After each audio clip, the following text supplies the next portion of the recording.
দেশের ক্রিকেটে খুব দ্রুতই ফিরছেন সাকিব আল হাসান। ক্রীড়া মন্ত্রণালয় ও বিসিবির যৌথ উদ্যোগে তার নামে থাকা মামলা নিষ্পত্তির কাজ দ্রুত এগোচ্ছে।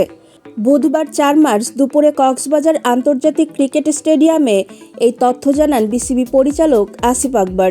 তিনি কক্সবাজার স্টেডিয়ামে উন্নয়ন পরিকল্পনার কথাও জানান। আসিফ আকবর বলেন, সাকিব আল হাসানের জাতীয় দলে ফেরা নিয়ে আমাদের পক্ষ থেকে প্রয়োজনীয় পদক্ষেপ নেওয়া হয়েছে। বিষয়টি এখন মন্ত্রণালয়ের পর্যায়ে রয়েছে এবং তারা সক্রিয়ভাবে কাজ করছে।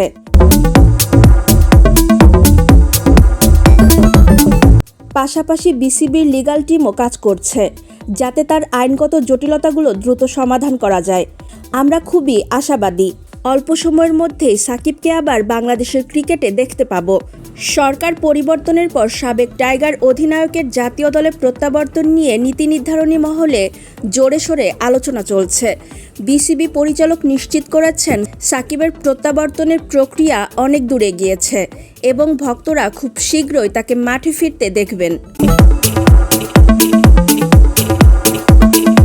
এদিন আসিফ আকবর কক্সবাজারে ইয়াং টাইগার্স অনূর্ধ্ব 18 টুর্নামেন্টের ফাইনাল দেখতে উপস্থিত ছিলেন।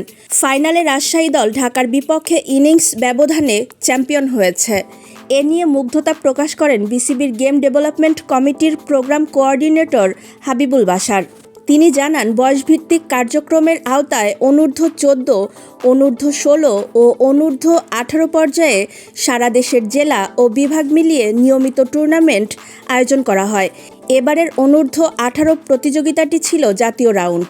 বিভাগীয় পর্যায়ে খেলার পর সেরা 8টি দল জাতীয় রাউন্ডে অংশ নিয়েছে এবং চূড়ান্ত পর্ব শেষে চ্যাম্পিয়ন নির্ধারণ করা হয়েছে। এছাড়া চলতি মাসের 11 তারিখ থেকেই মাঠে ফিরবে বাংলাদেশ বনাম পাকিস্তান ম্যাচ, আর সেখানেই দেখা যাবে সাকিব আল হাসানকে। এমনটাই আশা সাকিব ভক্তদের।